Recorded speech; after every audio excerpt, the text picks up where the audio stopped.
Ok, então aqui vamos nós. Quando nós falamos da doutrina do inferno e o fogo do inferno, certamente há muitas opiniões que estão a ser ensinadas em todas as igrejas. Os pastores põem-se em frente das suas congregações, uns dizem isto, outros dizem aquilo, uns dizem que o inferno significa isto, outros dizem que significa aquilo, eles nem sempre concordam uns com os outros. E o que eu quero fazer com vocês hoje é o que eu vos tinha prometido que ia fazer todos os dias, que é colar-me a este livro e vamos descobrir o que é que a Bíblia diz acerca da doutrina do inferno. Isso parece-vos bem? O que é que a palavra de Deus realmente diz? Ok, Mateus capítulo 13. Quando vocês leem este capítulo, é uma série de parábolas que Jesus disse. E há uma parábola em particular que ele disse acerca de um agricultor que tinha um campo e depois haveria a colheita. E se olharmos no verso 36... No verso 36, Jesus começa a explicar esta parábola aos seus discípulos. Então Jesus disse: Então, tendo despedido a multidão, foi Jesus para casa. E chegaram ao pé dele os seus discípulos, dizendo: Explica-nos a parábola do joio, do campo. Versículo 37. E ele respondendo, disse-lhes: O que semeia a boa semente é o Filho do Homem. Ele é o agricultor. Versículo 38 diz: O campo é o mundo, e a boa semente são os filhos do reino, e o joio são os filhos do maligno.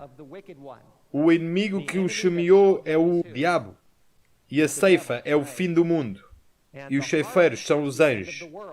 Assim como o joio é colhido e queimado no fogo, assim será na consumação deste mundo. Mandará o Filho do Homem os seus anjos, e eles colherão do seu reino tudo o que causa escândalo, e os que cometem iniquidade, e lançá-los-ão na fornalha de fogo, e ali haverá pranto e ranger de dentes. Então os justos resplandecerão, como o sol, no reino de seu Pai. Quem tem ouvidos para ouvir, que ouça.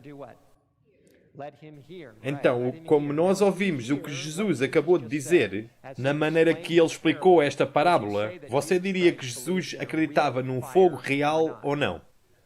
Ok, eu vejo muitas cabeças a abanarem e consigo ver as vossas expressões. Sim, não há nenhuma questão acerca disso. Ali vê-se uma foto de fogo a sair de algum vulcão ou uma coisa assim, e é bastante claro, quando você lê as palavras de Jesus Cristo, ele definitivamente acreditava num fogo real. Agora, vamos focar-nos no versículo 40. Quando é que Jesus diz que este fogo vai acontecer? Certo, então o versículo 40 diz: Assim como o joio é colhido e queimado no fogo, assim será a consumação deste mundo, ou o fim deste mundo. Então, para recapitular, nós sabemos que há um fogo real e, de acordo com Jesus Cristo, ele vem quando? No fim do mundo. Ok, então vamos para a próxima escritura. Vamos para 2 Pedro, capítulo 3. Vamos ver se Pedro acreditava num fogo real e vamos ver se ele diz quando é que este fogo virá.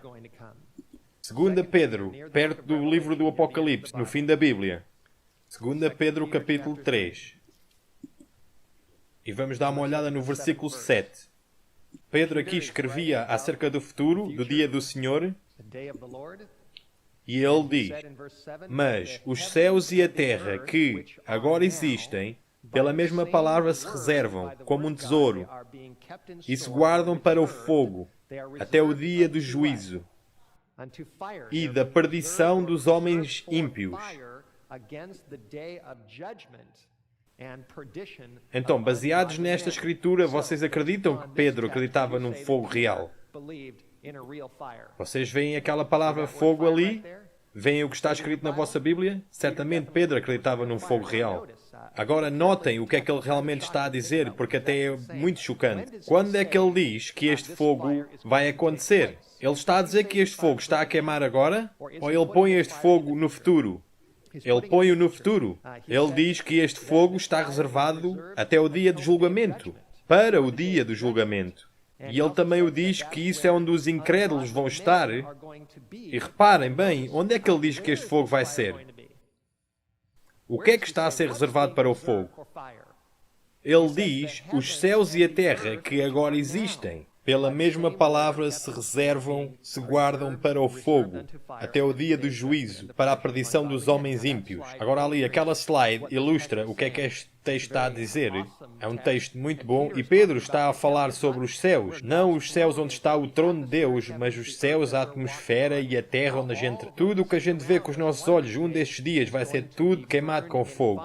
Vai acontecer no dia dos julgamentos. E isso eventualmente é onde todos os perdidos vão acabar. Isto é o que a palavra de Deus diz.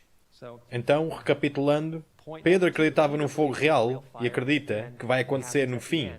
Agora vamos ver também o capítulo 2, de 2 Pedro, e o versículo 9. Aqui temos outro versículo acerca do dia de julgamento. 2 Pedro 2:9. Assim, sabe o Senhor livrar da tentação os piedosos e reservar os injustos para o dia do juízo, para serem castigados. Então, baseados neste versículo, quando é que os injustos, os impiedosos, vão ser julgados? Quando é que eles serão julgados? Qual é o dia?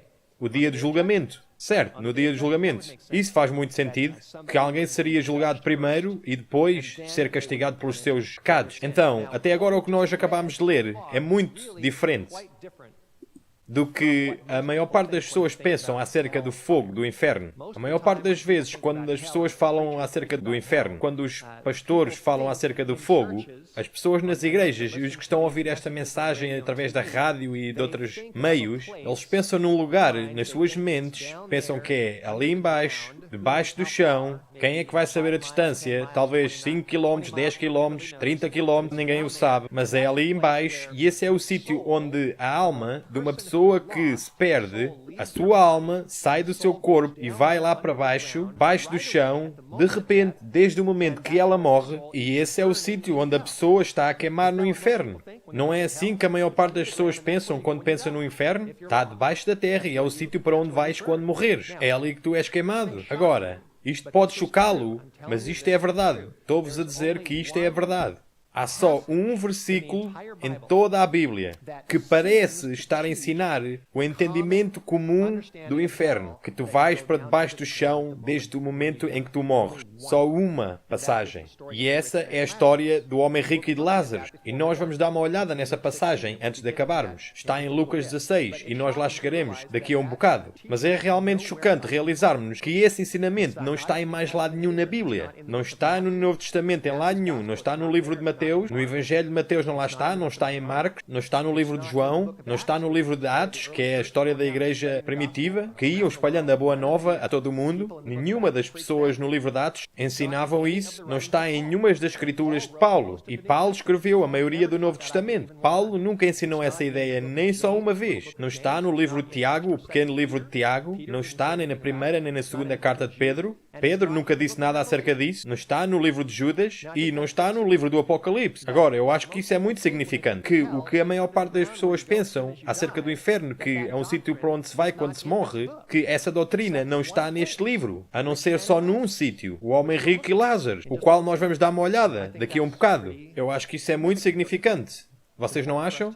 É importante para nós sabermos. Agora, quando nós fazemos uma pequena pesquisa acerca deste tópico do inferno, na realidade vai-se descobrir que há duas palavras no original grego, das quais a nossa palavra inferno é traduzida para as nossas Bíblias. Quando a gente pega nas nossas Bíblias e vemos a palavra inferno, há duas palavras gregas por debaixo dessas palavras. Foram originalmente escritas por os escritores em grego. E eu agora vou-vos dizer o que é que elas são e o que é que elas significam. A primeira palavra é Gehenna. Deixem-me vos mostrar onde é que essa palavra é usada. Vamos para Mateus, capítulo 5. E se você fizer algum trabalho de casa na palavra Gehenna, é bem claro que Gehenna é um sítio onde se queima coisas. É um sítio de fogo real.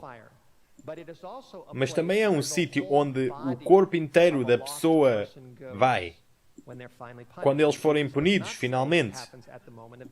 E Jesus não diz que isso acontece na hora da sua morte. E a escritura aqui é Mateus capítulo 5. Se olhar no verso 29, Jesus está a falar acerca daqueles que vivem no pecado e andam no caminho errado. No fim do versículo 29, ele diz: todo o seu corpo lançado no inferno. Viram isso? A palavra aqui é Gehenna. E Jesus diz que o corpo todo vai para lá. Não é só uma alma que sai do corpo, mas o corpo inteiro.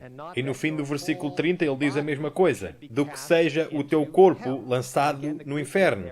E outra vez a palavra grega aqui é Gehenna. Então, esta palavra é usada e sim refere-se a um sítio de fogo, mas é o sítio onde eventualmente o corpo, todo o corpo vai para ser castigado. Essa é a Gehenna. Agora, a segunda palavra é a palavra Hades. E esta palavra é usada muitas vezes no Novo Testamento, muitas vezes, e na realidade significa a sepultura.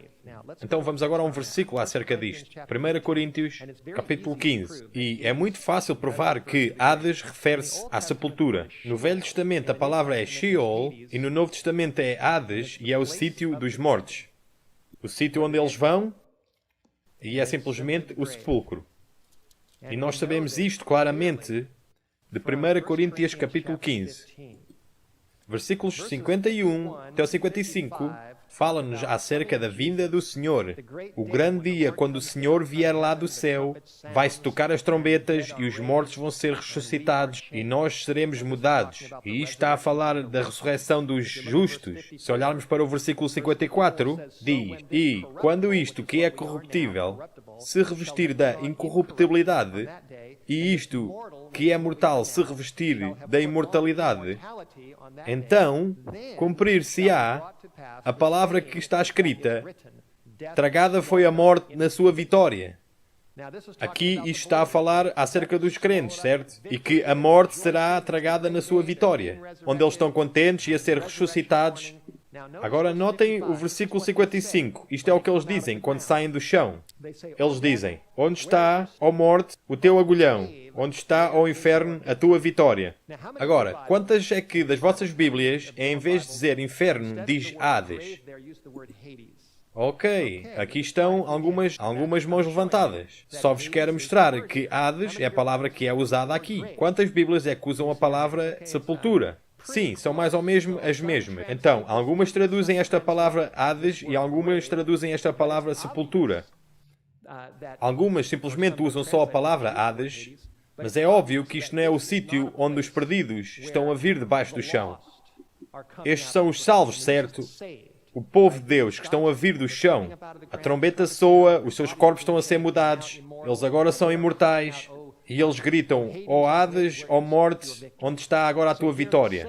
Então aqui os salvos estão a vir do Hades. Agora, não posso imaginar, nem só por um segundo, que quando o povo de Deus morre, que eles vão para o Hades, que supostamente é um sítio de fogo, que eles estariam a ser queimados, certo? As pessoas que são salvas simplesmente não vão ser queimadas. Isto obviamente está-nos a mostrar que Hades é o sepulcro, porque isto fala acerca dos justos que saem do Hades a dar graças a Deus na manhã da ressurreição. Então isto prova que Hades não é um sítio de fogo. Hades é o lugar para onde toda a gente vai. Os maus vão para lá, os justos vão para lá. Os justos vão sair de lá na manhã da ressurreição, quando Jesus Cristo voltar outra vez. Ok, então agora vamos para o livro do Apocalipse, do capítulo 20. E agora vamos dar uma olhada na ordem dos eventos.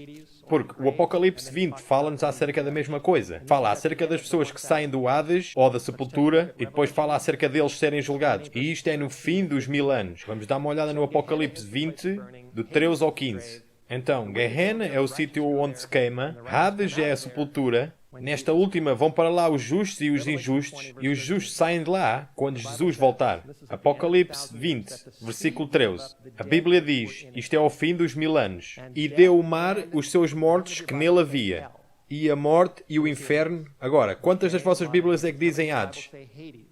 Eu vejo muitas mãos. Aí é a palavra Hades. Então eles estão a sair da morte ou do Hades, que é a sepultura, igual a 1 Coríntios capítulo 15. E deram os mortos que neles havia e foram julgados, cada um segundo as suas obras. E no versículo seguinte diz que a morte e o inferno, que é Hades, a sepultura, foram lançados no lago do fogo. Esta é a segunda morte. Então aqui vê-se que o Hades, o inferno, não é um sítio de fogo. O inferno, o Hades, vai ir para o sítio de fogo. E aquele que não foi achado escrito no livro da vida foi lançado no lago do fogo. Esse é o sítio de castigo. Então aqui há uma ordem de eventos. Então agora vamos pôr a cabeça a funcionar e vamos olhar bem para a Escritura. E vamos ver bem o que é que isto está a querer dizer. Isto é a ressurreição dos perdidos. Em 1 Coríntios, capítulo 15, é a ressurreição dos salvos. Eles saem e dão graças a Deus, os seus corpos estão mudados e é tempo para estar com Jesus. Mas esta é a ressurreição dos perdidos. Eles saem do mesmo sítio, saem do Hades, da sepultura, vão estar em pé perante Deus, vão ser julgados e então, no fim do seu julgamento, serão julgados no lago do fogo. E para aí é para onde o seu corpo todo vai, para o fogo. Agora, isso parece-vos como uma ordem lógica dos eventos. Ao fim dos 1000 anos, Deus vai ressuscitar os perdidos, então Ele vai julgá-los e depois vai castigá-los, de acordo com os seus pecados. Agora, imaginem o quanto estranho seria se uma pessoa perdida hoje morresse e a sua alma sairia do seu corpo e iria para debaixo do chão, para um sítio de tormento, e ele seria queimado e sofreria, ranger dentes e dor, e depois, só ao fim dos 1000 anos, é que Deus o ia tirar do fogo e então o julgaria. Será que isso faz algum sentido? Por que é que Deus mandaria alguém para o fogo e anos depois o tirava dali para o julgar? Isso seria estranho. E seria ainda mais estranho, depois dele julgá-los, voltar a mandá-los outra vez para o fogo. Isso seria ainda pior. Agora, imaginem, há 1000 anos uma pessoa morreu, que estava perdida. Era uma pessoa muito má, ele estava perdido e morreu. E vamos dizer que a sua alma saiu do seu corpo e foi diretamente para debaixo do chão e ele estaria a ser queimado. E agora vamos dizer que ontem outra pessoa perdida morre. Vamos dizer que é o Zé Mané que morreu. Não é o Zé que está aqui, mas o outro Zé. Vamos dizer que essa pessoa morreu, ele também estava perdido e ele também foi para o fogo. E ele estava a ser queimado. Agora, o que isso significa é que a pessoa que morreu há 1000 anos atrás, ele, na realidade, estaria a ser queimado 1000 anos mais do que a pessoa que morreu ontem. Só porque ele teve o azar de morrer antes. Será que isso faz algum sentido? Será que Deus queima as pessoas e tortura elas dependente da data quando eles morreram? Será que isso seria justo, uma pessoa que morreu há 1000 anos atrás ser queimado 1000 anos mais do que a pessoa que vai morrer hoje só porque ele teve a infelicidade de nascer 1000 anos antes e morrer nessa altura? E será que isso faz algum sentido? Não faz sentido absolutamente nenhum. E nenhuma dessas coisas são verdadeiras. As pessoas que morreram há 1000 anos atrás, elas não vão para debaixo da terra e não estão a ser queimadas. Alguém que morreu ontem, ele também não vai para debaixo da terra e não está a ser queimado. O Apocalipse diz-nos que ao fim dos 1000 anos, sim, aí eles vão ser julgados quando eles saem da sepultura.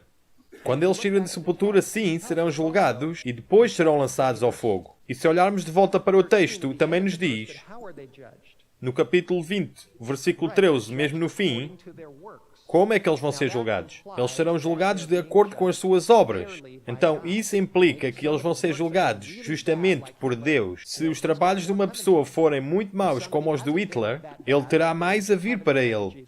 E se alguém não foi assim tão mau, mas eles não aceitaram Jesus, ficaram perdidos, então eles terão menos a vir para eles. Mas o julgamento de Deus perante eles vai ser baseado nos seus trabalhos e vai ser justo e certo. Será que isso faz sentido? E também faria muito sentido que depois do julgamento das suas vidas, de acordo com o que eles na realidade fizeram, que quando ele finalmente os punir, no versículo 14 e 15, quando eles forem lançados no lago do fogo, faria sentido se os seus castigos fossem de acordo com o que eles fizeram. Veem o que eu quero dizer? Deus é justo, seu castigo é justo. E, dependente do que as pessoas fizeram, assim vai ser o seu castigo. E assim todas as coisas fazem sentido. No fim dos 1000 anos, quando eles vão sair da sepultura, é quando eles vão estar de frente a Deus. E baseado naquilo que eles fizeram, vão ser julgados nessas coisas e depois serão castigados, de acordo com as suas obras. E também fazia sentido que quando esse castigo fosse cumprido, o castigo tivesse que acabar. Será que isso faz sentido? E já lá chegaremos a isso, conforme a gente vai indo. Então vamos fazer um resumo do que é que nós aprendemos deste livro, diretamente da Bíblia. Até agora, aprendemos com Jesus que o fogo vai acontecer no fim do mundo. Aprendemos de acordo com Pedro, 2 Pedro 3,7, que o fogo vai acontecer no fim do mundo. Aprendemos com o Apocalipse 20, que os perdidos vão ser ressuscitados ao fim dos 1000 anos, mesmo no fim, então serão julgados de acordo com as suas obras e então serão condenados no fogo, baseado naquilo que eles fizeram.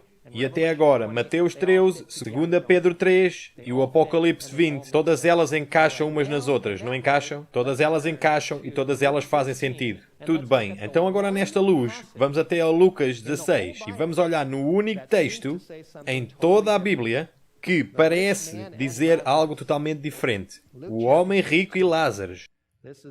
Lucas capítulo 16. E eu vou tentar construir o meu caso aqui. E não deveria ser muito difícil de aceitar com o que acabámos de ver em todos os outros versículos. Que, de facto, o que vamos ler agora aqui é o que a Bíblia chama de uma parábola. Lucas capítulo 16, versículo 19. Como é que começa? Jesus diz: Ora, havia um homem... Agora, se nós lermos o livro de Lucas com cuidado, vai descobrir que Jesus Cristo disse muitas parábolas. E muitas vezes ele começa as parábolas dizendo: havia um homem. Um homem fez isto, um homem fez aquilo. E às vezes é um homem rico. Vamos voltar aqui para trás um bocado e depois nós voltaremos aqui outra vez. Vamos para o capítulo 12. Lucas 12, versículo 16. E aqui está um exemplo. E diz: ele propôs-lhes uma parábola. Uma parábola. Uma parábola é uma história, dizendo: a herdade de um homem rico tinha produzido com abundância.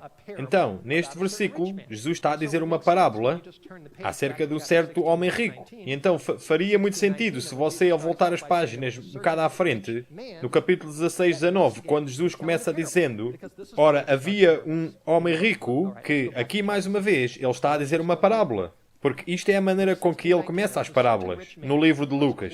Ok, então vamos voltar para trás, para o capítulo 16, 19. Ora, havia um homem rico, e vestia de púrpura e de linho finíssimo, e vivia todos os dias regalada, esplendidamente. Havia também um certo mendigo, chamado Lázaro, que jazia cheio de chagas à porta daquele, e desejava alimentar-se com as migalhas que caíam da mesa do rico, e os próprios cães vinham lamber-lhe as chagas. E aconteceu que o mendigo morreu e foi levado... Por quem? Pelos anjos, para o seio de Abraão. Agora, isto é simbólico ou isto é literal? Ele foi levado pelos anjos para o seio de Abraão. Se isto fosse literal, Abraão tinha que ter um seio muito, muito grande para ter este homem posto em todo o seu peito. Obviamente, isto é uma linguagem simbólica que Jesus está a usar. Não há dúvidas nenhumas nisso. Então, ali está ele, no seio de Abraão. O homem pobre está.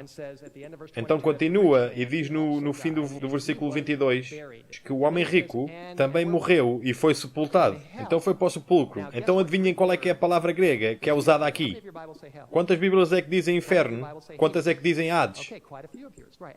Sim, algumas. Mas o que é que Hades realmente significa? Sepultura, certo. Então Jesus está a usar a palavra Hades aqui, simbolicamente, obviamente. E o versículo 23 diz: e no Hades ele ergueu os olhos. Então aqui está o homem rico e está lá de baixo e olha para cima com os olhos. Então isto mostra que ele tem olhos. Ele não é uma alma que saiu do corpo. Ele é descrito como tendo olhos. E estando em tormentos e viu ao longe Abraão e Lázaro no seu seio. E clamando disse: Pai Abraão, tem misericórdia de mim. Manda a Lázaro que molhe na água a ponta do seu dedo e me refresque a língua. Ele tem uma língua porque estou atormentado nesta chama. Primeiro, será que as pessoas que estão no inferno e as pessoas que estão no céu dá para se comunicar umas com as outras? Isso parece realístico? Não, isto é uma parábola. Isto é uma história. E outra vez, o homem rico está no seu corpo, tem olhos, tem uma língua, e ele olha para cima e vê o Abraão e diz: por favor, manda Lázaro molhar o seu dedo na água e pô-lo na minha língua, porque eu estou atormentado neste fogo. Agora deixem-vos perguntar, se vocês literalmente tivessem a ser queimados no fogo, será que um bocado de água na ponta do dedo seria confortante? Quer dizer, se você tivesse mesmo a ser queimado por fogo, você diria: Pai Abraão, manda-me um balde de água e põe-o em todo o meu corpo. Não faz sentido. Só pôr um bocadinho de água na boca. E além disso, se literalmente tivesse a ser queimado pelo fogo, você não poderia manter uma conversa normal com alguém. Quer dizer, se puser o seu dedo no fogão, na sua cozinha, será que você consegue dizer alguma palavra? Certamente você não consegue falar muito. Você simplesmente não pode pôr lá o seu dedo e dizer: isto está muito quente, eu preciso tirar o dedo daqui. Porque você não pode falar, a dor é muita. Neste capítulo está cheio de simbolismo. E eles falam um com o outro, para trás e para a frente. E o versículo 25 continua dizendo: disse, porém, Abraão: filho, lembra-te de que recebeste os teus bens em vida, e Lázaro somente males. E, agora, este é o consolado, e tu o atormentado. E, além disso, está posto um grande abismo entre nós e vós, de sorte que, se os que quiserem passar daqui para vós não poderiam, nem tampouco os de lá passarem para cá. E disse ele: rogo, pois, ó Pai, que mandes à casa do meu pai, pois tenho 5 irmãos, para que lhes dê este testemunho, a fim de que não venham também para este lugar de tormento. Disse-lhe Abraão: tem Moisés e os profetas, ouçam. E isso é significante, que ele diga: deixa que eles os ouçam. Moisés e os profetas. Quando nós lemos Moisés e os profetas, no Velho Testamento não há lugar nenhum que diga: vai para algum sítio para ser queimada, na hora da morte. Versículo 30, ele disse: não, pai Abraão, mas se algum dos mortos fosse ter com eles, arrepender-se-iam. Porém, Abraão lhe disse: não ouvem a Moisés e aos profetas, tampouco acreditarão, ainda que algum dos mortos ressuscitasse. Jesus aqui falava para um grupo de pessoas, dizendo que eles não se convenceriam, nem por Moisés e os profetas, nem que alguém ressuscitasse. Agora, se isto é só uma parábola, será que isto não tem significado? Ou tem significado?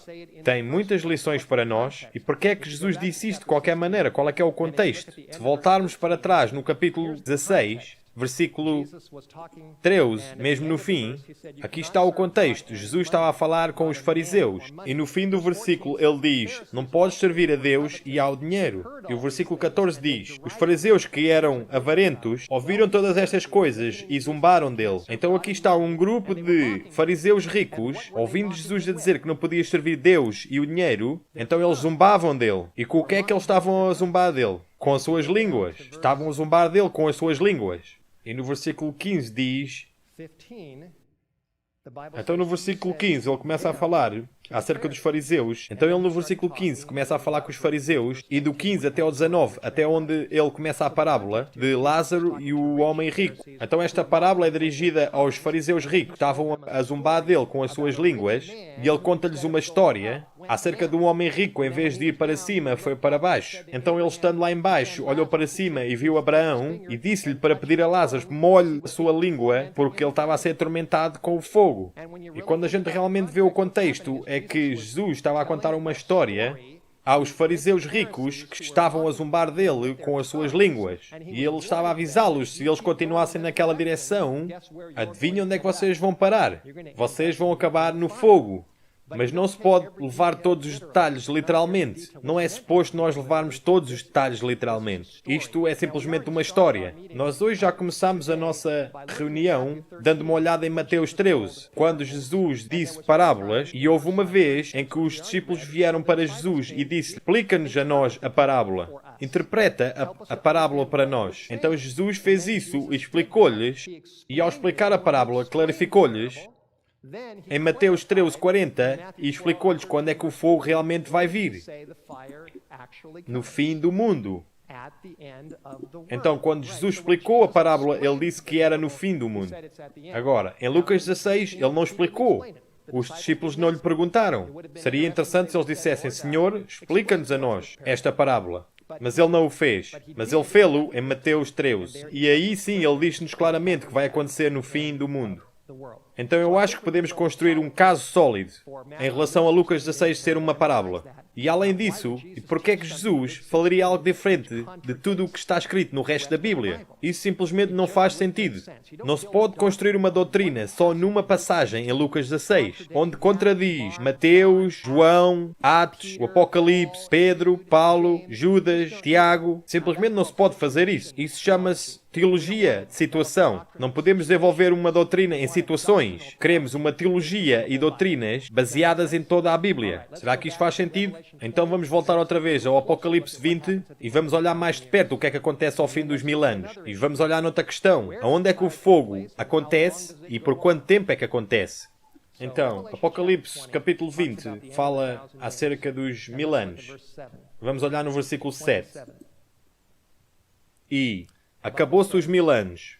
Satanás será solto da sua prisão e sairá a enganar as nações que estão sobre os 4 cantos da terra, Gog e Magog, cujo número é como a areia do mar, para as ajuntar em batalha. Nós já falámos acerca disto. É no fim dos tempos, todos os perdidos que são todos juntos e vão fazer batalha contra a Nova Jerusalém e subiram sobre a largura da terra. Então, onde é que eles estão? Eles estão na terra. Eles não estão no espaço em algum sítio, não estão debaixo do chão. Eles estão na terra ao fim dos 1000 anos. Foram todos ressuscitados. E diz, eles cercaram o areal dos santos e a cidade amada. E depois diz o que é que aconteceu a eles. Mas desceu fogo do céu de Deus e os devorou. Então, outra vez, nós sabemos que eles estão na terra. Isto é o fim do mundo. É o fim dos 1000 anos. E eles estão a marchar por toda a terra. Então estão todos reunidos à volta da Nova Jerusalém. Então o fogo vem. De onde é que o fogo vem? Será que o fogo vem debaixo do chão? Não, o fogo cai. Cai de onde? Cai do céu, do trono de Deus. O fogo desce do céu. E o que é que lhes faz? Devora-os completamente. Então, nós sabemos onde eles estão. Eles estão na terra. Então agora vamos ver o resultado final do fogo. Este versículo diz que os devora.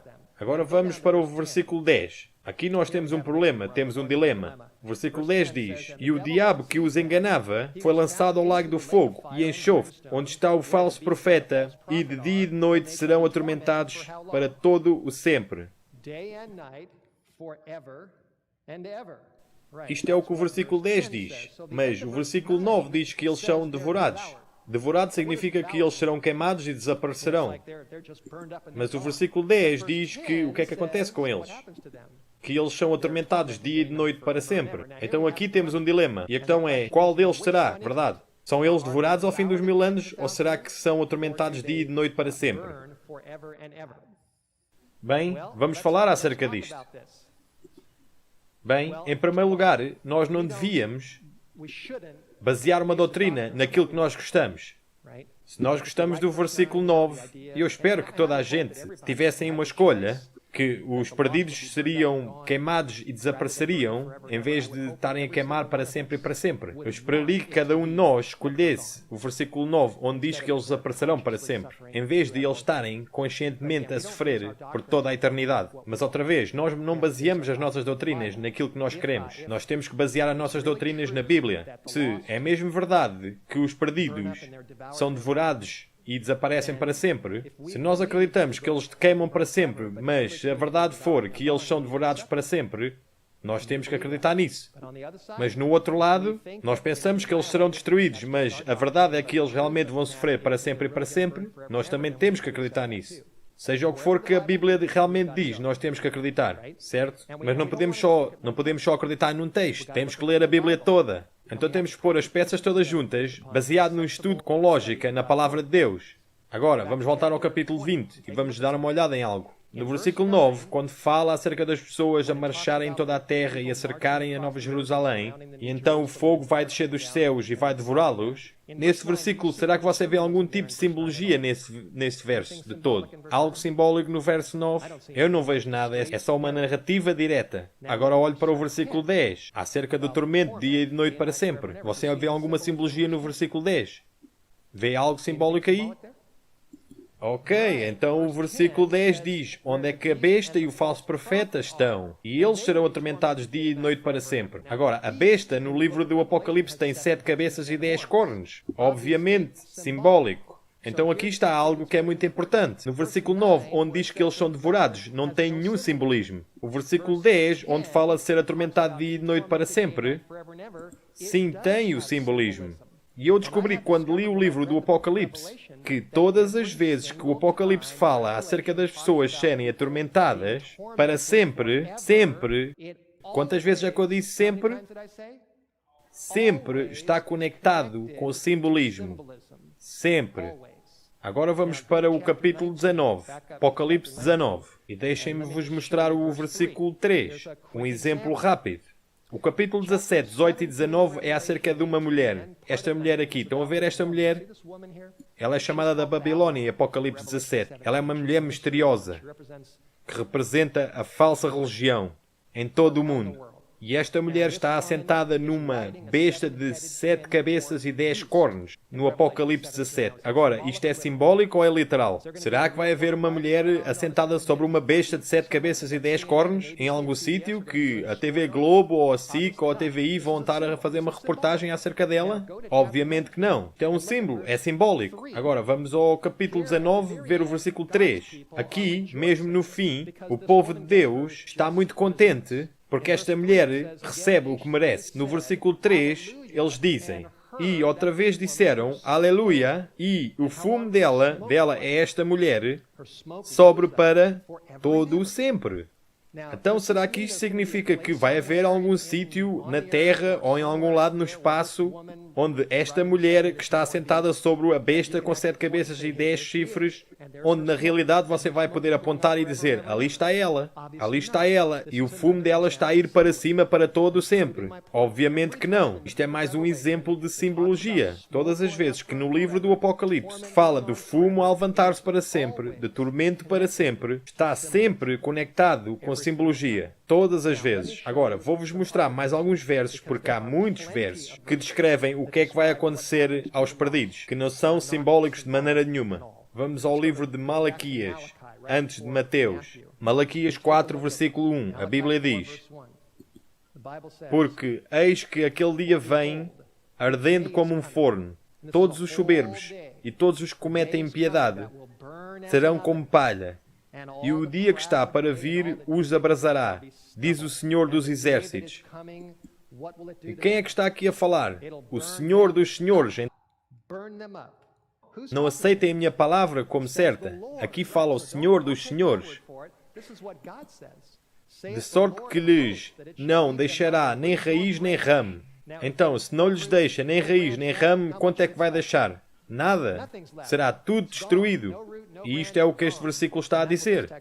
Versículo 3 diz, e pisareis os ímpios, porque se fazerão, no que é que eles se tornarão? Eles tornarão-se em cinza, debaixo das plantas dos vossos pés, naquele dia que farei, diz o Senhor dos Exércitos. Então aqui é muito claro. Vamos a outra passagem na Bíblia.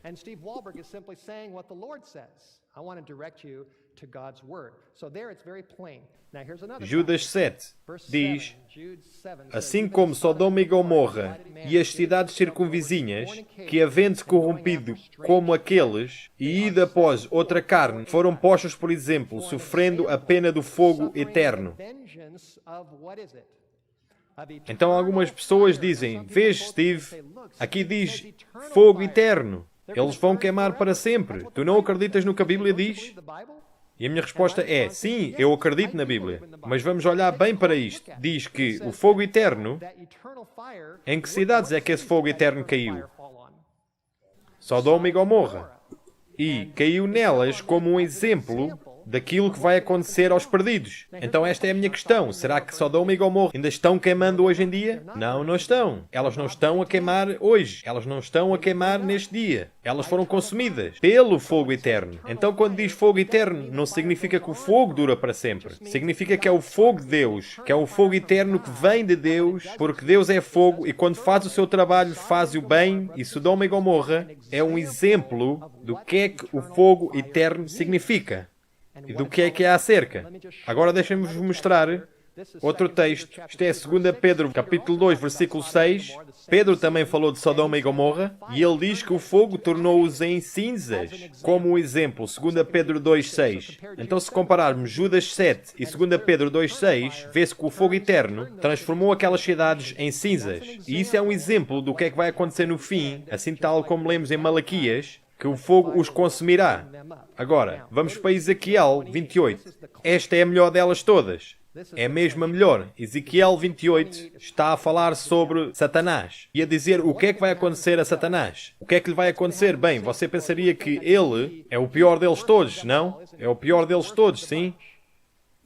Então o que é que lhe acontecerá? Ezequiel 28, versículo 14 até ao 19, está a falar de Satanás. O versículo 15 diz que era perfeito nos seus caminhos, desde o dia que foi criado até que ele pecou. O versículo 16 fala acerca do seu coração a levantar-se em orgulho. Por causa da sua beleza, tornou-se corrupto, definitivamente a falar acerca de um anjo. E no versículo 18 diz, pela multidão das suas iniquidades, pela injustiça do teu comércio, profanaste os teus santuários. Então reparem no que é que diz. Eu, pois, fiz sair do meio de ti fogo que te consumiu a ti e te tornei em cinzas sobre a terra, aos olhos de todos os que veem. Então aqui no versículo 18 diz o que é que vai acontecer a Satanás, e ele vai ser tornado em cinzas sobre a terra ao fim dos 1000 anos. Isso é para onde ele vai ir e isso é o que lhe vai acontecer. No versículo 19 diz, todos os que te conhecem entre os povos estão espantados de ti, em grande espanto te tornaste, e nunca mais serás para sempre. Amém. Todas as pessoas deviam dizer o quê? Amém. Certamente. Não vai ser fantástico quando não houver mais Satanás? Ele não vai estar em lado nenhum. A Bíblia diz, Deus diz, que não vais ser mais para sempre. Vais desaparecer. Deus vai apagar o mal do seu universo. Vai desaparecer para sempre. Isto é o que a Bíblia diz. Há alguns dias atrás nós lemos, quando nós estudamos, por acaso foi ontem, o tempo está confuso na minha cabeça. Ontem, quando nós estudamos se os mortos podem falar de todo, fomos até Gênesis e falámos acerca da serpente. E como é que a serpente entrou no jardim do Éden e Satanás falou através da serpente.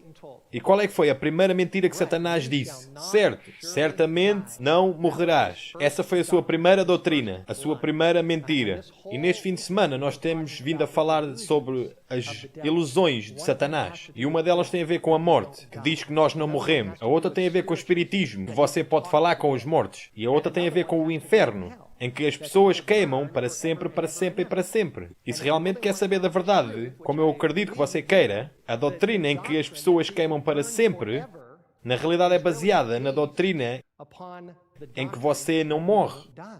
Para que as pessoas possam queimar para sempre, elas têm que viver para sempre.